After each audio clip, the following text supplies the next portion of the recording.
ನಾವು ಕುಂಭಮೇಳಕ್ಕೆ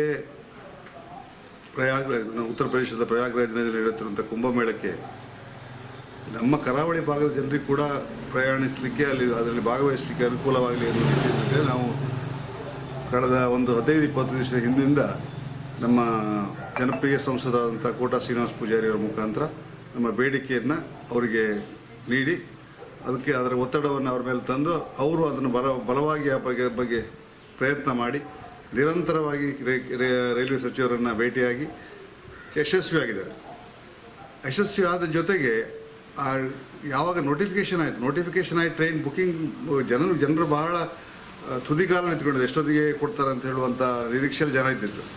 ಆ ಸಂದರ್ಭದಲ್ಲಿ ಏನಾಯಿತು ಅಂತ ಹೇಳಿದ್ರೆ ಟಿಕೆಟ್ ಕೊಡ್ಲಿಕ್ಕೆ ಸ್ಟಾರ್ಟ್ ಆಗಿ ಬರೀ 10 ನಿಮಿಷದೊಳಗೆ ಎಲ್ಲ ಟಿಕೆಟ್ ಸೋಲ್ಡ್ ಔಟ್ ಆಯಿತು. ಅಂದರೆ ಯಾವ ಪ್ರಮಾಣದಲ್ಲಿ ಜನ ಆ ಒಂದು ಕುಂಭಮೇಳಕ್ಕೆ ಹೋಗಲಿಕ್ಕೆ ಉತ್ಸುಕರಾಗಿದ್ದರು ಅನ್ನುವಂಥದ್ದು ಇಲ್ಲಿ ತೋರ್ತದೆ. ಹಾಗಾಗಿ ನಾವೀಗ ಬಹುತೇಕ ಜನ ನಿರಾಶರಾದವರು ಇದ್ದಾರೆ. ತುಂಬ ಜನ ನನ್ನ ಲೆಕ್ಕದಲ್ಲಿ ಒಂದು 30% ಜನರಿಗೆ ಏನು ಹೋಗಲಿಕ್ಕೆ ಮನಸ್ಸು ಮಾಡಿದ್ದಾರೆ. ಅದರಲ್ಲಿ ಒಂದು 30% ಜನರಿಗೆ ಮಾತ್ರ ಸೀಟ್ ಸಿಕ್ಕಿರ್ಬೋದು. ಇನ್ನೂ 2 ಟ್ರೈನ್ ಬೇಕಾಗ್ಬೋದು. ಅಷ್ಟರ ಮಟ್ಟಿಗೆ ಈಗ ಡಿಮಾಂಡ್ ಇದೆ. ಅದಕ್ಕಾಗಿ ನಾನು ನಿನ್ನೆ ಒಂದು ಪತ್ರವನ್ನು ಕೂಡ DRM ಪಾಲ್ಘಾಟ್ ಸೆಕ್ಷನ್ ಸದರ್ನ್ ರೈಲ್ವೆಯವರಿಗೆ ನಾನು ಬರೆದಿದ್ದೇನೆ. ಯಾಕಂದರೆ ಈಗಾಗಲೇ ನಮ್ಮ ಮತ್ಸ್ಯಗಂಧೆ ರೈಲಿಗೆ ನೂತನ ಕೋಚ್ಗಳನ್ನು ಹಾಕೋದ್ರಿಂದ ಹಳೆ ಕೋಚ್ಗಳಲ್ಲಿದೆ.